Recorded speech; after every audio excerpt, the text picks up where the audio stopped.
everybody. I'm Andy LeBlanc with Nerd Caliber, and I am here with one of my favorite cosplayers in the world. He is constantly outdoing himself, constantly a trendsetter in the world of prop and costume building and performance art of cosplay. This is Brandon the Shapeshifter. So many of you probably know him already. He is just dangerously active on social media. We love him so much. Hi, Brandon. What an intro! Oh my God! I am a colossal fan in addition to a friend, and I really, truly need you to know that. You know, I have to say, Andy I've known him for years and years and years, and he's always been so sweet to me. So I love you, Andy. I love you back, my friend. Thank you. Thank you. Okay, so I've sort of dived into the world of cosplay years and years ago. I mention performance art of cosplay all the time, right? Yes. So let's start there before I ask you detailed questions about like the process of making everything. Yeah. So what can you tell me about the performance art of cosplay from your perspective in all of the photo shoots that you've done, all of the sort of like getting into character that you do? What's the process like of establishing the character? Or is there one? Is that magic kind of already inside you? Like what can you say to that? Well, for me, my process is that I really want to do a good job conveying whatever the character is. And usually my characters are really fierce. So I want that fierceness to really shine through the picture, you know what I'm saying? Yeah. And like this is my Star Whisperer cosplay, and he's like sassy and cheeky. So like I really wanted to like, you know, plus he's magic. So I really wanted to like it to shine through. When I do Pennywise, I want to do like something grotesque and more scary and more evil, and you know. We all float down here. We all float down here. So good. So you know, I think the performance and like the attitude you bring to it really brings the character come to life. You can't just like sit there like a log and be like, "Did I do good?" That's not gonna work. Yeah. You gotta really. It's not gonna cut it. You gotta really bring it as if your life depends on it. Otherwise, why else do it? Right. In all the ways you can, right? I mean, Yes. at this point, you're an experienced performer when it comes to the world of cosplay, right? So, like, once you get a certain amount of distance into this whole community, and you know, you go through as many like photo shoots and recordings as we go through, it's like we got to spice it up, baby. Of course. We got to spice it up. We got to make these as magical as possible in the physicality of presenting the character as well. Yes.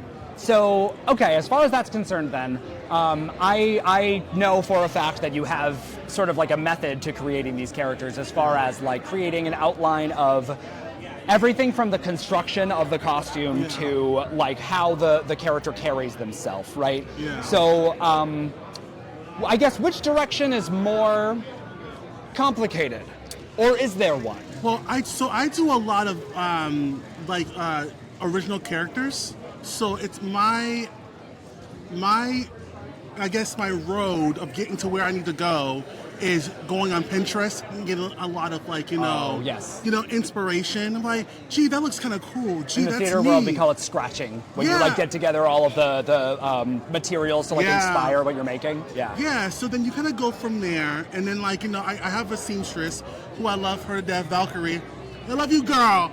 And she's just amazing, and she like helps me sketch it out because I can't draw for crap. But like, you know, but she helps me sketch it out. Yeah, I got nothing. But like, she helps me sketch it out, and I'm like, that's it. That's what I wanted to like with this costume right here. We sketched the whole thing out, and Sab, my friend Sab, he's my prop maker, and he just it's like a collaborative effort where we all kind of get together and say, how do we want this character to look? What's the aesthetic? What are some, I guess, like, you know, when you go on Pinterest or you go on Google and you look at like, oh, this is some good inspiration right here. You know, so I always look on the internet for some inspiration. Art inspires art, right? Yeah. I mean, in order to get inspired to go into something, we have seen something already that's kind of inspired us to push the envelope of like what we ourselves can create. Right. You know, and like what inspires us is the energy that we use to bring with us into the next project. And that's why I always make sure that I whatever I'm getting inspired by, I make it my own though. Like I change certain structures of the costume so that it's my own creation, you know? Yeah. I'm going to encourage anybody watching this too to follow him if you don't already, because there's a lot of, he mentioned Pennywise, for example. His Pennywise has like very small details as you look at the costume, at the presentation of him that is inspired by the films and inspired by things that have happened there, but he puts his own twist on it, and that's true for your Maleficent. Yes. You know, so there Doctor are Strange. Doctor Strange. It has to have a little bit of the shapeshifter stamp on it, you know, but you know, you still have to have it be recognizable so they know who you are. So people don't know who this character is because it's an original character, but people know that it's a wizard. So I can roll with that.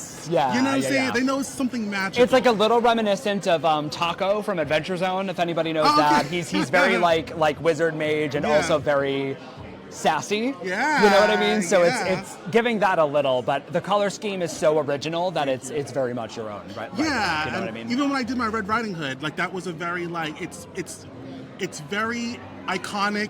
Like who doesn't know Red Riding Hood, right? But it's still my own twist on it. Yes. You know, so because I'm like a 6 foot black man. You know what I'm saying? I have to I have to make it fit to my skin color, my body, my everything. So people still know who I am, like with the wolf head and all that good stuff and the axe. But it's still my own twist. Yes. You know? Yeah, it's going to continue to be one of my favorite things about your work. Yeah. Excellent work on that. Thank you. You're welcome. This has been Andy LeBlanc with Nerd Caliber and Brandon The Shapeshifter. Really, I'm encouraging you all to follow his work. I don't know if you can see kind of like the little details, the minute details on the costume, but we love the pendant, we love the light up wand, the light up book. The pendant lights up too. Hold on. Ooh. There you go. Oh, Bam, there baby. we go. We don't want it to lose its magic, so we don't have it on for the entire time. Yeah. Amazing. Yes. All right, Brandon. Thank you so much. Thank you, Andy. Thank you, my friend. Thank you, guys.